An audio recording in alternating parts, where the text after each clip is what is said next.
My superpower is engineering. I've been a roboticist almost all my life now. I think engineering is just as creative as the arts. Engineers, we solve problems. It impacts the world. It makes a difference. Without IEEE, I don't think I would have the network that I have. Anyone can get involved with IEEE USA at any time. There's an immense amount of value for anyone at any career stage.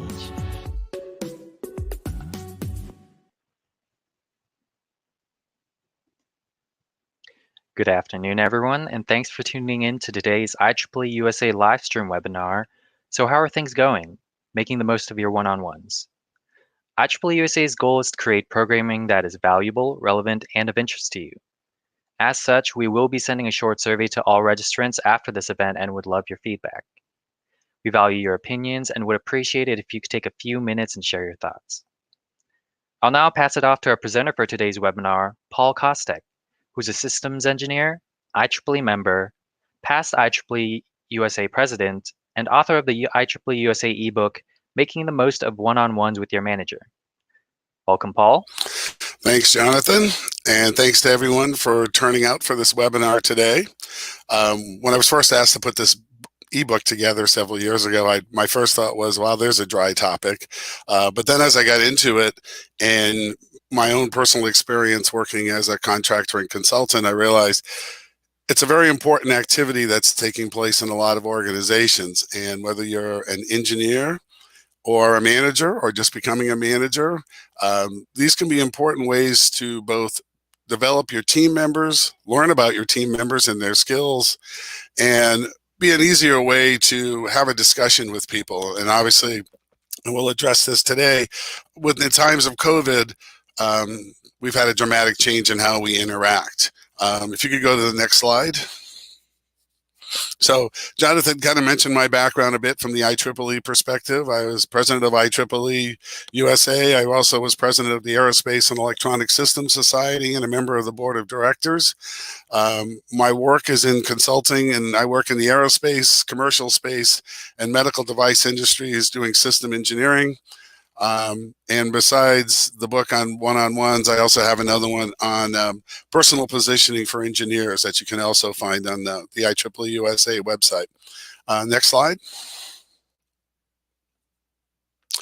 So what we're going to do is kind of an overview of this presentation. Is we're going to talk about preparing for a meeting, the conversation, the follow-up, and what I believe can be one of the most important things of one-on-ones is really the question of the performance review.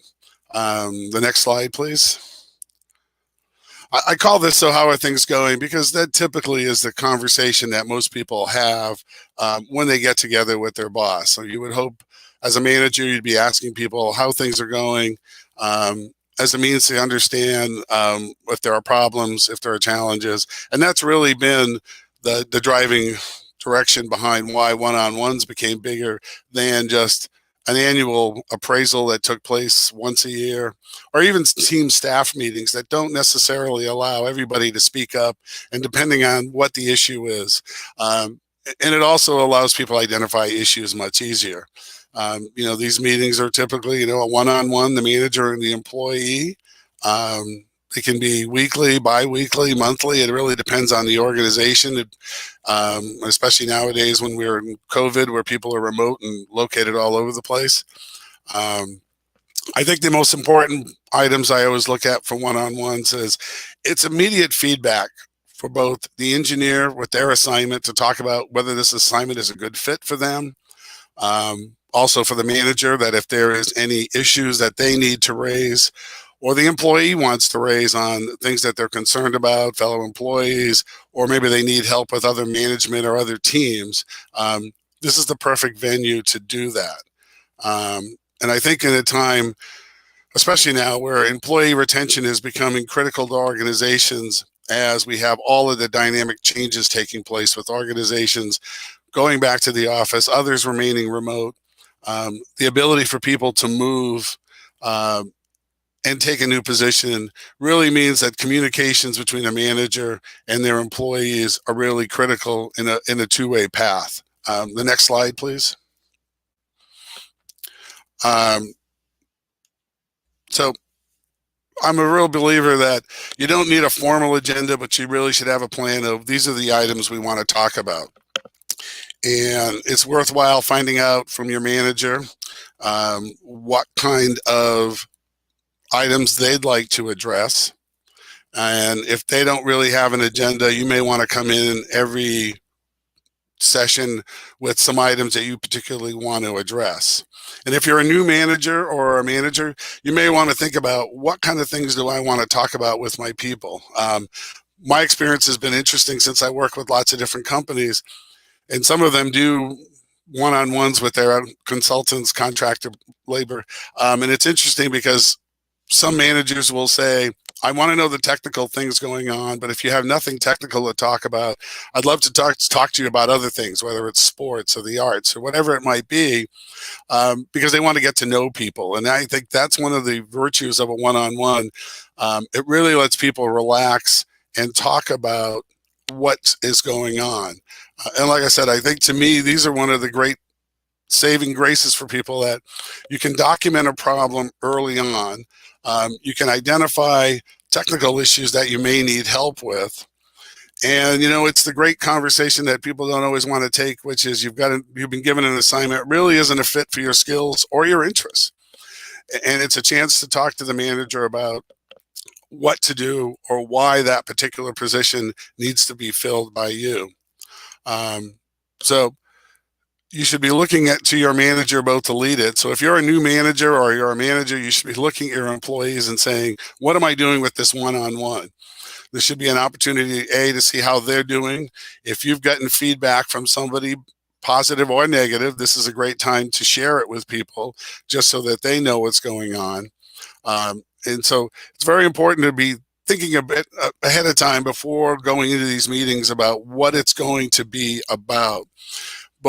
You don't want to have a situation where people sit down and just kind of say, well, so how things are going are great, but what are the real answers you're expecting, or are there particular areas you need to explore further? Next slide, please. All right. It's also a great opportunity, I believe, for people. If you're hearing rumors, you know, your organization, maybe your division's going to shut down, or a project's going to change, or a new project's coming along, or a new opportunity's coming along, this is kind of the informal type of place to do these types of discussions. This is the opportunity to say to people, hey, I hear a story about our organization. Is it really going to shrink? Is it going to grow? Is it going to have new opportunities? Is it going to move? You may or may not get the real answer you want to give. And as a manager, you know, there's always that question of how much information you can share.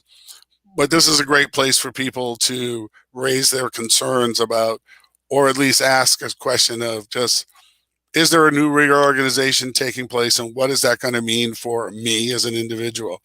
You know, and managers, typically having management to management one-on-ones, it's a great opportunity for a manager to go to their manager and ask the question of, if the organization reorganizes, what are the implications for me in this whole thing? It's also a great opportunity to start talking early about a training opportunity, whether it's going to a conference or a seminar. And you can have the discussion of, what does it take to get into a seminar, especially if you're new to an organization? How do I go about getting training? These are great ways to do this. The one-on-ones can allow the manager to go off and get further information, or give you the guidance you need. And again, no matter what kind of feedback you've received, whether it's go off and get training, or whether there's some things your management wants you to correct, you want to use these meetings as a good time to document what the issue is and try to develop a plan to say, here's how I'm going to respond to these comments, if they're negative and you need to make some changes. The one-on-ones are a great way to start working on a plan, and then use your next one-on-one to review what's taken place. Next one, please. All right. So the real goal of a one-on-one is a conversation. So You don't want to be in your manager's office. You want to be in a neutral spot, whether it's a little conference room, private meeting space, the cafeteria, maybe it's even offsite at a coffee location. Um, just some sort of space where you're kind of neutral and you don't necessarily have to deal with disruptions of phones ringing or other things. So you really want to find the right location. So if you're a manager, think about that of, I'm going to do one-on-ones with my employees. Where am I going to do those? That I have some level of privacy. And I'm a big believer, as I mentioned, I work for someone who really wanted to talk the personal side. It's a great way to tell people, I'm planning this big vacation. I've always wanted to do whatever it might be, and I'm going to take off 2-3 weeks. And maybe that's next year, maybe it's later in the year. But this is a good way to kind of almost let people know I'm planning this long trip. We'll need to think about how my work is going to be covered while I'm gone. And it gives your manager a better heads up than just a vacation request showing up saying I'm planning on taking vacation. So again, this can really be a great opportunity to build a strong relationship as a manager with your employees and as an employee with your manager, so that you're sharing information that's not what's going on in your life. Especially in these times of COVID, where so many people have had to deal with the challenges of kids being homeschooled, sick relatives. Sharing this information can also help a manager plan assignments for people so that maybe they can pick up some of the slack with other people to help them. Or they can then understand why there's been some issues maybe with deliveries of products because there is such an issue going on for the employee that they have these things going on. So the one-on-ones can really be an opportunity to talk about what's going on in your professional life, but also what's going on in your personal life and how they affect. I think more than ever, the last year and a half has shown us your personal life, your professional life has just merged together. And it's not just you as an individual, your management, your other team members have it, and is sharing as much as possible about how that is impacting you is also an important thing to do. Can we go to the next slide, please? I think it's important when you say you have a problem with a particular assignment. If you as an engineer go in and say, I don't like this assignment, or it just doesn't work for me. The reality in some cases is we all end up with assignments that we really don't like, but they have to get done. And so the ability to maybe change assignments isn't going to work. But then the question becomes, so I'm stepping up and doing this assignment and completing this work. Tell me what opportunities, here's my areas of interest. Are there opportunities for me after this particular project is done? So there's ways to take even issues that come up and say, yes, we will work through these, but I really want some opportunities to do something different in the future.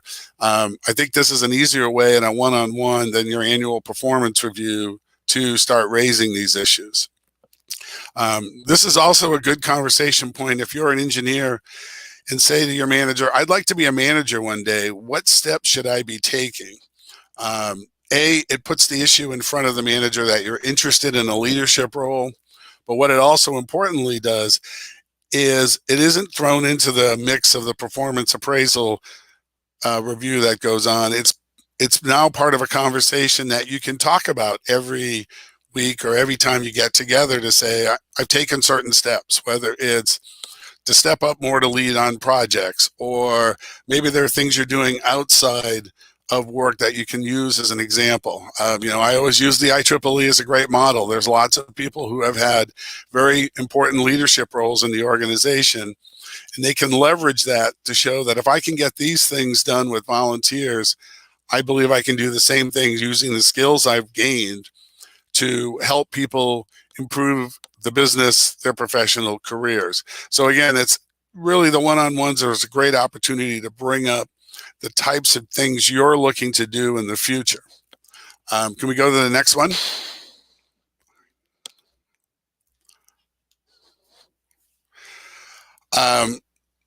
One of the things I think that's important too is even if there's no issues raised by another group or whatever it is, one-on-ones are a great way to solicit feedback from your manager of how things are going.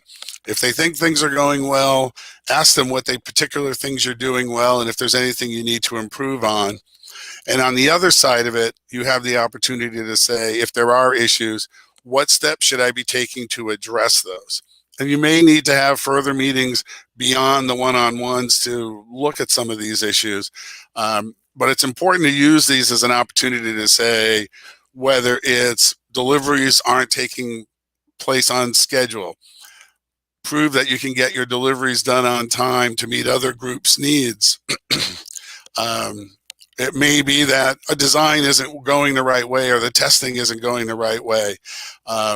Identify those types of things that you can then work on, and I highlight how you're actually improving those things as you move into your one-on-ones and as you start to get ready for your performance review.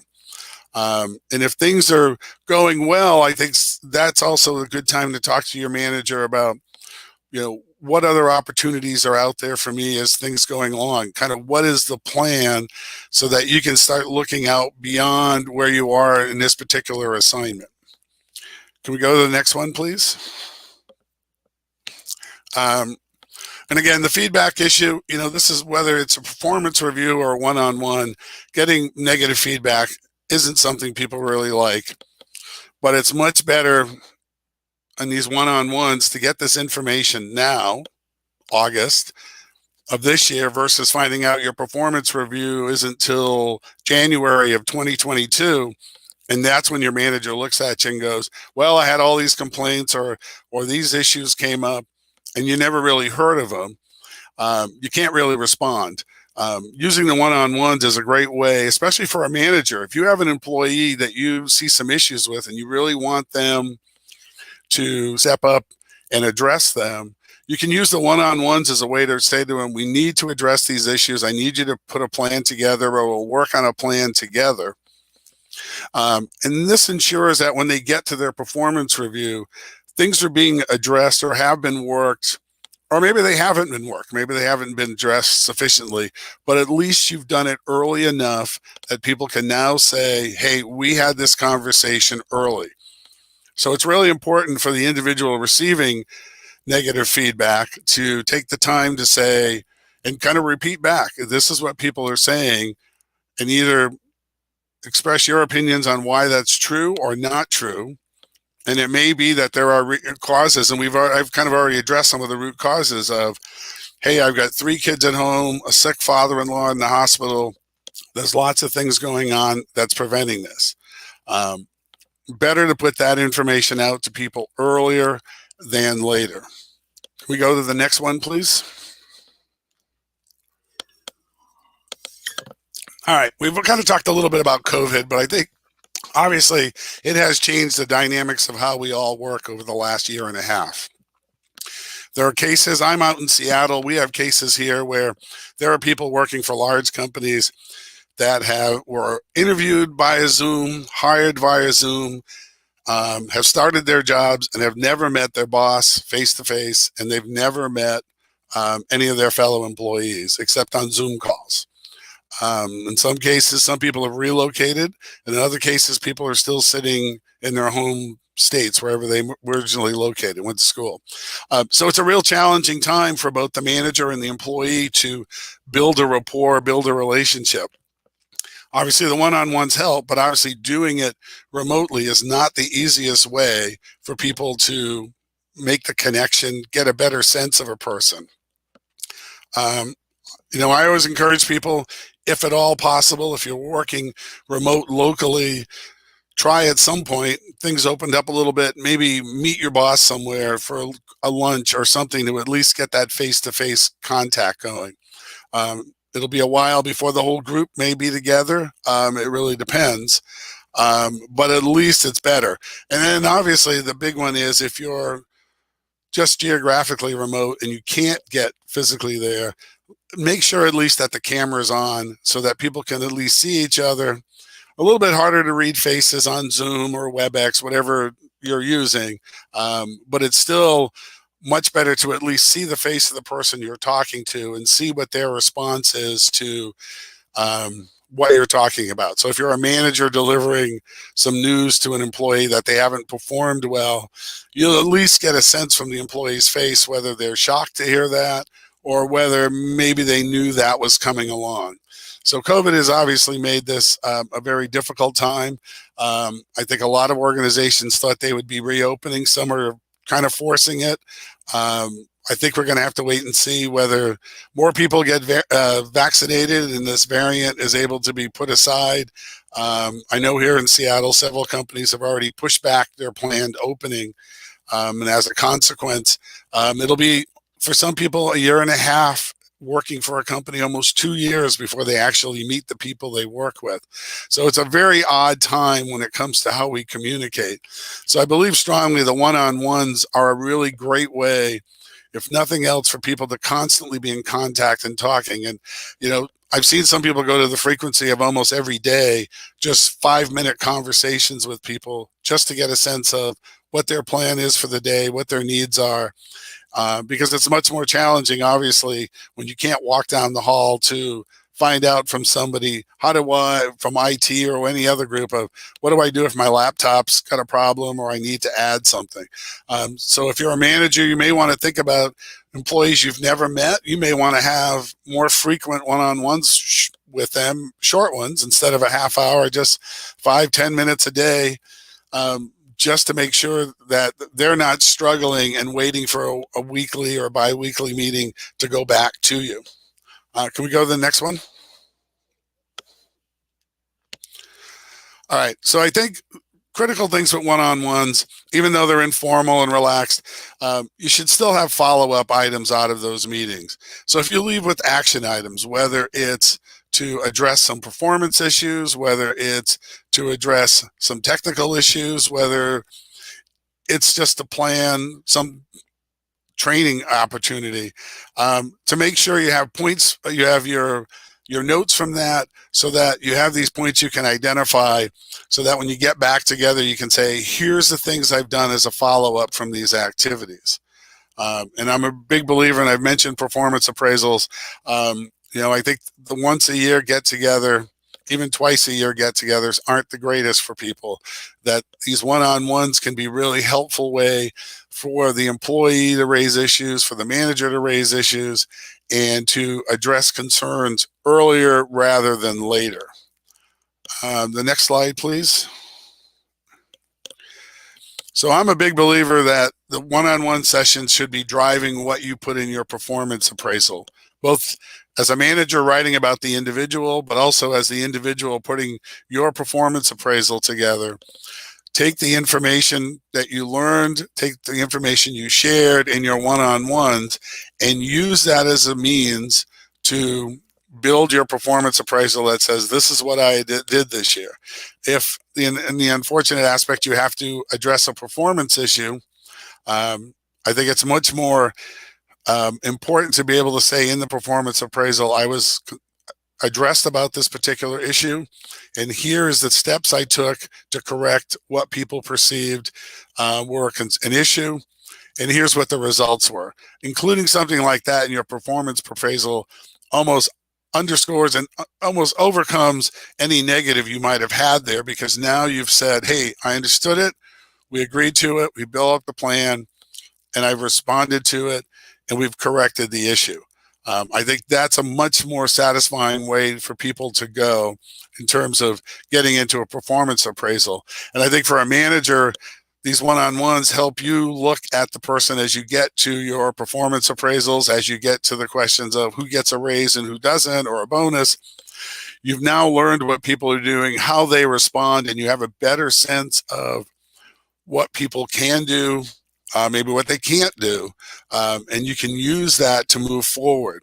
Like I said, I really believe that the one-on-ones can be a great way for people to move forward, correct issues, and not be surprised 6 months, 7 months later with being told they're getting a negative review because there were all these issues and they didn't really have a chance to address them. All right, the next slide, please. All right, so I kind of have addressed a lot of these things. when you look at your annual performance review, and I've been around a long time, and I was in the workplace in the era many years ago when a manager would grab you at 3:45 on a Friday afternoon and say, "You're leaving at 4, right? Let's do your annual performance review." You'd get 15 minutes, and you really wouldn't get a lot of time to have a discussion. I'm a real believer that performance appraisals are critical, both not just to the individual, but to the organization. Are the right, for an organization, the ability to look at someone and say, we believe this person has skills, but they're not using them effectively. How do we help them to more effectively use their skills? How do we get them better trained or better located in a position that's a better fit from them? So from a management organization, sometimes I think even for managers who have a large staff, it's pretty overwhelming to do performance appraisals, but they really are critical to any organization's performance. Having the right people in the right jobs with the right skills is what it's all about. And the PA is really the way to do that if you do it right. And it takes both the manager saying honest feedback, but the individual also talking about what their goals and interests are, and are those fitting in with what the organization is, or do you need a new assignment, or do you need to get new skills and maybe move into something else? I'm a real big believer that, I think I've mentioned this already, there shouldn't be any surprises in a performance review. If you're doing one-on-ones, when you get to the performance review, everybody should pretty much know where they stand. The employee should know what they have to correct, and they've already started to address it. The manager should know what the issues are with the employee and has already raised these issues, and that there aren't something where the employee is shocked that the manager has downrated their score. And the opposite can be true too. If the manager is really pleased with somebody, they should be telling them that early versus later, so that the employee understands what they're doing is the right thing, and the employee can build on that. And really, that to me is one of the most important things about performance appraisals. It becomes a Dilbert cartoon joke at times about how reviews are done. But if you're done with a level of seriousness, if you're from the management side, you want the right people in the right jobs. And if you're an employee, you want to be appraised of what your performance is, and are you doing the right things, and are you in the right job using the right skills for your work? So if you can get through these one-on-ones with your manager, or if you're a manager, get through these one-on-ones with your employees, it makes the performance appraisal a lot easier. And probably the most important thing, it's a lot easier for people to answer the question, so how are things going? Next slide, please. All right, so this is my contact information. You can find me, you can feel free to email me anytime. That's where I am on Twitter. And I guess right now we'll open it up if there's any questions. Fantastic. Thank you, Paul. So folks, we will now open up the floor for questions from our audience. Go ahead and ask your questions in the comment section, and we'll load them onto the stream for Paul to answer. So Paul, we did get a question earlier on in the stream. Peter asked, how about video Zoom meetings, since person-to-person meetings are more rare during COVID? You did go a little extensively during that. The question was asked before you went into that. So Peter, I hope Paul was able to answer your question. If you would like more insight, feel free to ask in another question. I think the only thing I would add to the Zoom thing is the biggest one is making sure the cameras are on. I've done some work for a couple of companies, and they have a rule of, if people are new to a group and they're new in a meeting, everybody has to turn their cameras on, so everybody can see somebody. I think for a one-on-one, the camera should be on, because then it's just like talking on the phone. And the reality is, if somebody's got their camera off, we all know we multitask, we look at our phone, we do whatever it is. So for Zoom calls, it's really make sure the phones are on and make sure you're focused on the conversation that's taking place. Right. I feel like between one-on-ones, especially having your camera on, excuse me, it should be or it might be a basic video conferencing etiquette. Thanks, Paul. So, Paul, this next question by Carrie. Carrie asks, how best to prompt an employee to repeat negative feedback? that doesn't feel heavy-handed. So if I'm interpreting it correctly, Carrie is asking from the manager's side, how do you get an employee to give negative feedback in a way that doesn't push them or isn't very pushy? Well, I think the question comes down to, and kind of what I had talked about was from the employee perspective, if your manager says, I've had some issues come up with your performance, your deliverables aren't on time, the initial reaction, I'm sure for anybody hearing negative feedback is to go, oh crap, I'm in trouble. And then you almost forget what was said. So what I'm suggesting is for the individual receiving this is to look back at their manager and go, okay, so people say I'm not making my deliveries on time. And here are the reasons. So it's really making sure that the individual understood it. So you can really just ask the person, people are saying you're not making your deliverables on time. Is this true? And, and what's the cause of this? Because in some organizations, the answer is going to be, I can't get stuff through document control in less than X amount of days. So that means we have less work time to do work, or changes have taken place, or a supplier was late. So I think when it's negative feedback, it's just really asking the employee, here's the feedback. Can you tell me why this is taking place? I think is the simplest solution. Mhm. All right. Great answer. Thank you, Paul.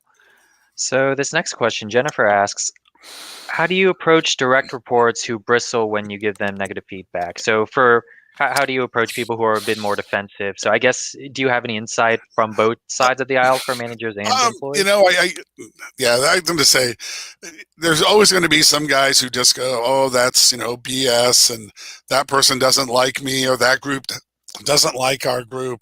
And it's really from the management perspective, it's the comment of, that may be true, but we still need to address the issue that's up. And again, it may be your deliverables are late. And yes, we can't do anything about document control. We'll have to fix some things. But it's really getting the person to understand that a lot of it isn't personal necessarily. Sometimes it's just how organizations work. Somebody becomes the person that, if you're leading a group, you're responsible for things getting done. If it doesn't get done, you're going to get the negative feedback. You may not like that. It may not be fair.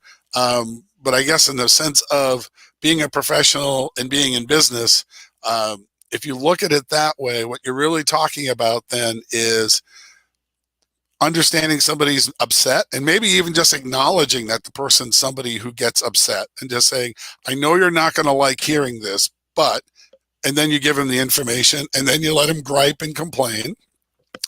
And then you do a follow-up with them. Maybe it's an email that just says, you know what we talked about, how are we going to address this, which might give them some time to cool off. Right, absolutely. I feel like as cliche as it sounds, communication is key. So after providing feedback and making sure. And it's kind of my discussion on performance appraisals. People turn it into a personal thing, and it really comes down to that's looking at the big picture of, I work for a large company. Here's my role in that company. And is what I'm doing meeting the needs of what the company has to do versus your own personal needs and wants and everything else? I mean, that's a whole different career discussion of what you want to do versus what the company wants you to do. That can go on for hours too. Right. Got to make sure everyone's on the same page. So this next question, Katie asks, how do you handle one-on-ones with an employee who is close to retirement and just feels done, but wants to continue working for another year before they retire? Well, I think it just depends. Are they performing? I mean, when I've worked with these guys, I guess I would fall into that category now, age-wise, of people would look at and say, oh, you must be near retirement. I think it really varies. I mean, I think there are those guys who basically, they have the countdown clocks that say how many Mondays left they have to work. I think it's really the question of looking at them and saying, are they performing? Are they getting the work done that has to get done? If they're doing that and they want to be done, I think the organization, it depends how it's impacting the organization. So this becomes the management challenge of, is this person not doing any work anymore, or are they doing minimal to get by but not really helping the group? And I think that's a legitimate point to raise to someone. I understand you've been here, 35 years, but we still have a business to run and we still have things to get done. And we need to use your knowledge, your experience on how to get things done and share that with the next group of people that'll be here after you leave. So I think there's different ways to try it and see how the person responds to. I think sometimes people get into that stage where they're at the end of their career and they feel they're not valued, versus having people say, you know how things get done here. We need you to be engaged for the next year to help us plan for your leaving. Acknowledging that the person's going to be retiring in a year or 6 months. That can actually may be a way to get somebody more engaged, because now they realize people value what they did or what they do. Absolutely, I agree, and I think that definitely says a lot about the workplace culture as well, which is pretty important for performance. Yeah, and I think that the biggest challenge today is we have multiple generations in the workforce, right? I always joke with students, when you go to work, you're going to go to work with your parents, your uncles, and maybe your grandparents, depending on the age of people. Young people come in today, I think, looking at, they use that word culture a lot.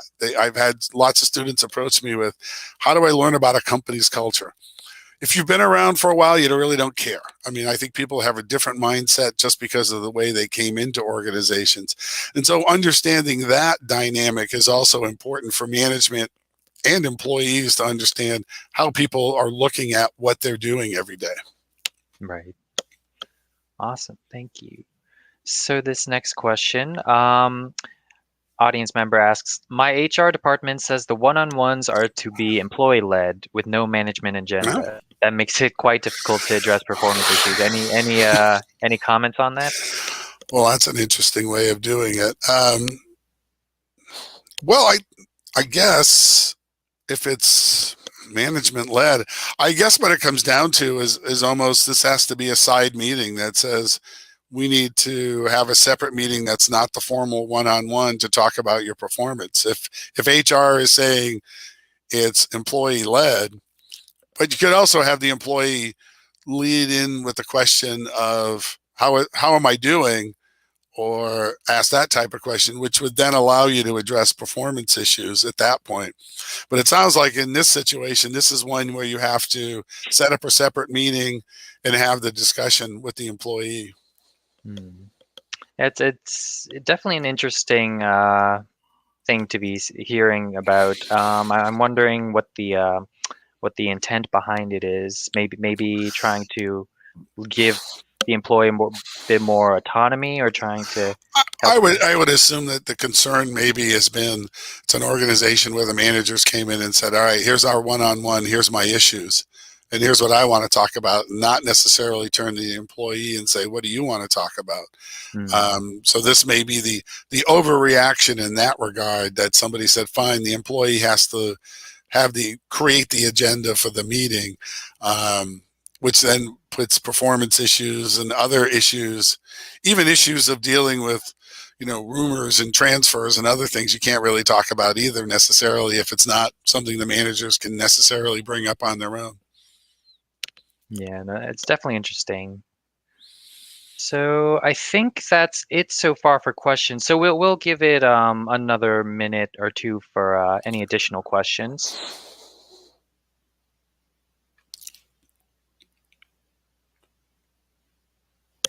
Here's one. So, do you have any recommendations on implementing one-on-ones in a firm that hasn't previously used them, and some of the quote-unquote old-timers feel it is a waste of production time?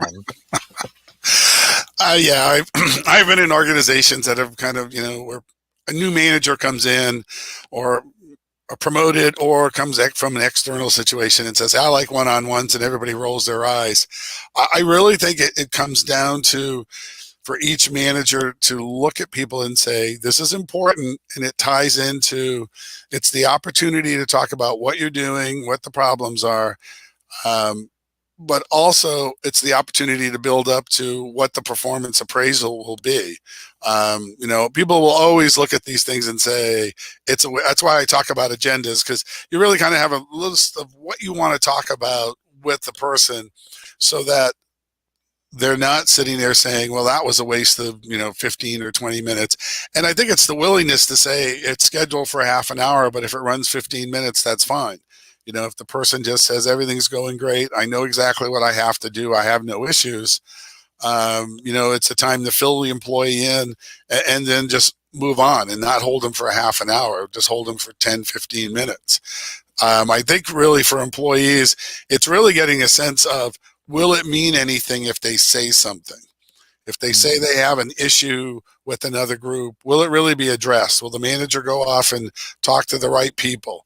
That type of thing, I think, is also can make these things work, and that people see actual demonstrable results, that something took place from something they raised.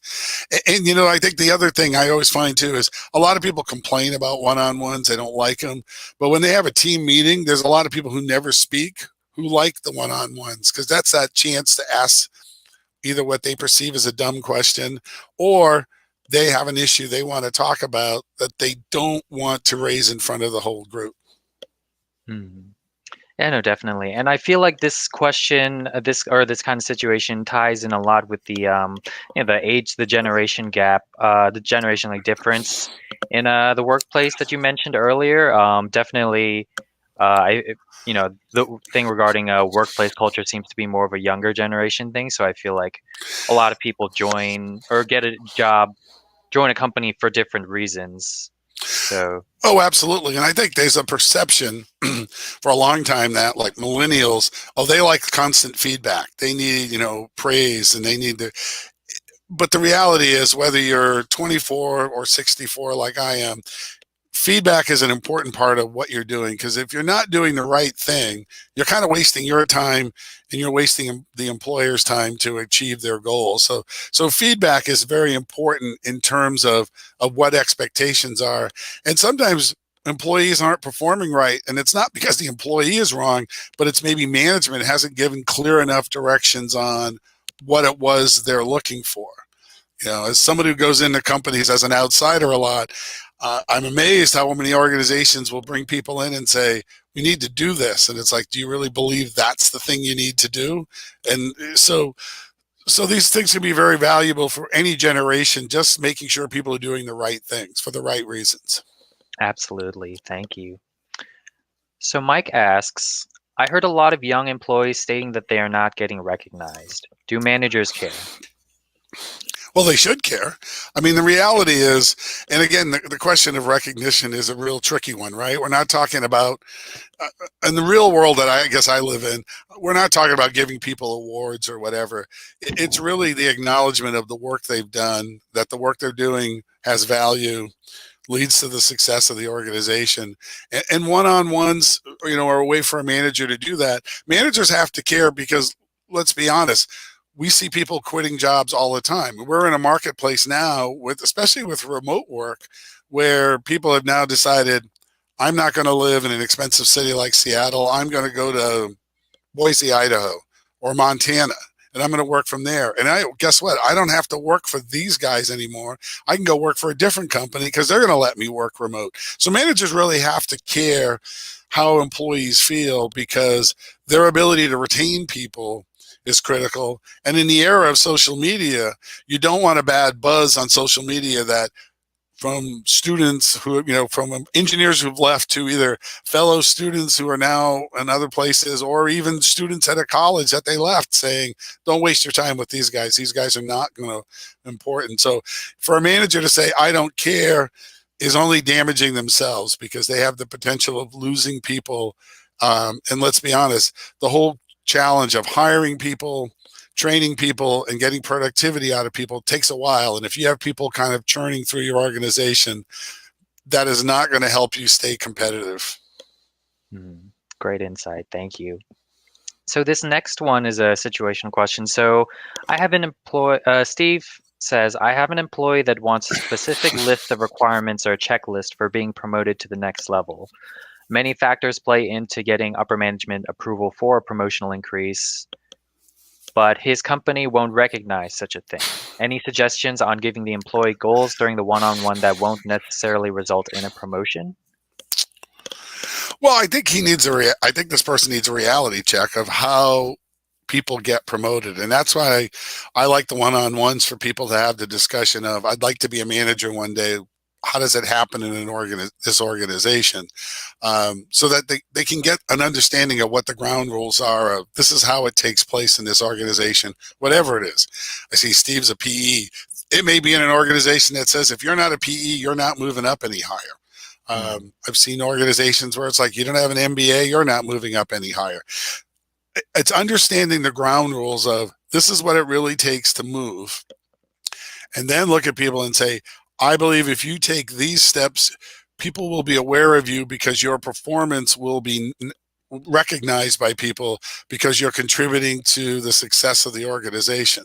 I mean, the reality of most people moving up isn't, there's carefully laid plans, but if you can't produce the results at the different levels you work at, whether it's an engineer or a lead engineer, whether you're a first level manager, there are results you have to deliver. And if you're not delivering those results, you can have the greatest plan laid out in the world. You can have all sorts of degrees, paperwork. That's not going to get you there unless you deliver. So I'd really would be stressing to people, you need to deliver on what you're working on. That is what is going to help you to progress in the organization, because if there's a certain credential or thing missing, the organization is more prone to help you get that if it's going to move you up, because they see the value of moving you up in the organization. Absolutely. Thank you. So Glenn asks, do you have a particular format that you can recommend for performance reviews? Documentation, forms, etc.? I guess I don't. I hate to say use the old Google thing, but I would actually use your network. I mean, one of the great things about IEEE that people don't always use is it's a great network.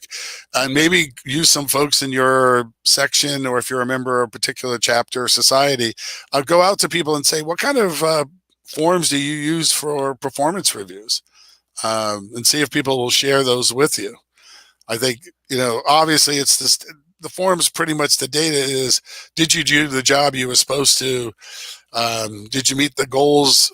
If you have goals set prior to the start of the year, were those goals met? If they weren't, why weren't they? Were there issues identified? Were they addressed? But I'd really use the IEEE network and in your section, and just reach out to people and say, anybody have a performance review form that they can share with me? Yeah, absolutely. I think definitely asking, getting as much insight, from other companies will definitely help in coming up with your own kind of like format as well. And so this next, so this isn't a question, but it's a comment that Robert provided regarding Steve Lindsay's question. So it's possible Steve Lindsay's employee may have been in the military where requirements for promotions are known in specific. So that's a great insight to know. Yeah. Again, the one-on-one can let you learn more about the person and what their background and experience is and what their expectations are. Mm-hmm. All right. So I think still, so that's it for questions now. So since we still have some time, we'll give it a couple more minutes for questions.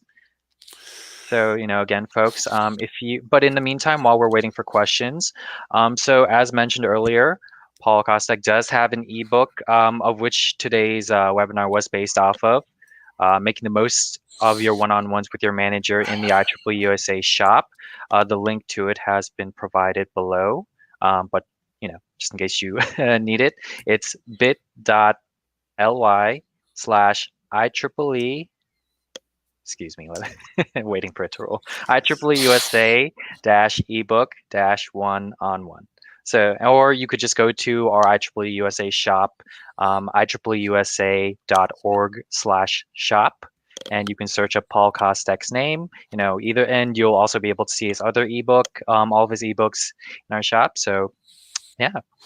And yeah, here is, we're getting a lot of feedback regarding Steve Lindsay's previous question as well. So thank you to our audience for providing all that insight. And again, I think this is one of the great I'll do the commercial for IEEE and the value of IEEE membership people don't think about.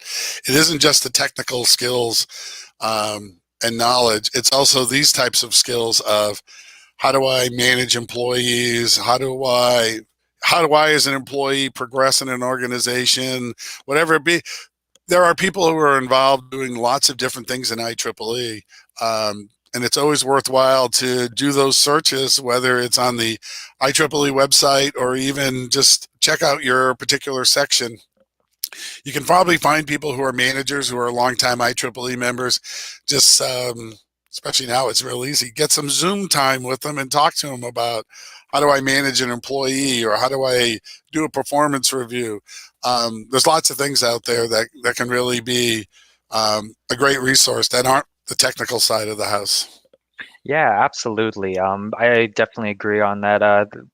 One of the best, I guess, benefits about being an IEEE member is being part of such a large association. You get to have you have a lot of members from different areas in their life, different career levels. So, having that kind of like initial connection to them definitely allows you to get a lot of insight, get a lot of networking opportunity with them. So yeah, definitely agree. Ooh, so we did get a question. Melissa asks, what are your recommendations to help employees guide the agenda of one-on-ones when the manager is used to setting the agenda and topics? So this definitely ties in with that earlier question regarding one company that lets their employees do the lead the one-on-one. Yeah, and I guess one thought I'd have is maybe you alternate meetings. That one meeting, one-to-one is, the manager leads it in the sense of saying, these are my issues and things we need to talk about. And the next meeting is the employees meeting, that they bring up their issues and things they'd like to talk about. Or split the actual agenda. And if you've got a 30-minute, 15 minutes belongs to the manager to talk about particular things that are going on, and the other 15 minutes belong to the employee. With the reality being there'll be some employees going, great, I have nothing, I want to be out of here. But you'll have other employees who want to have a deep conversation about something. So I'd either explore splitting the half-hour time. I'm just assuming half-hour for the manager and the employee to both have their issues. Or alternate meetings and say, our next one-on-one is yours. So bring in the agenda items you want to talk about. Absolutely. Thank you. So, all right, folks. I think we are close to running out of time. So, if you do have any questions after the after this stream ends, feel free to reach out to Paul directly. You have his email and his Twitter. Also, check out his ebook as well. We've also provided it in the comment section in case you need a direct link. So yeah. Paul, thank you so much for joining us today and giving our audience your insights into having meaningful, productive one-on-ones between managers and employees. Well, thanks, Jonathan. Thanks for the invite, and thanks to everyone for attending and for your questions. Hopefully this will be helpful for you in your careers. Absolutely. And thank you everyone for attending today's live stream webinar.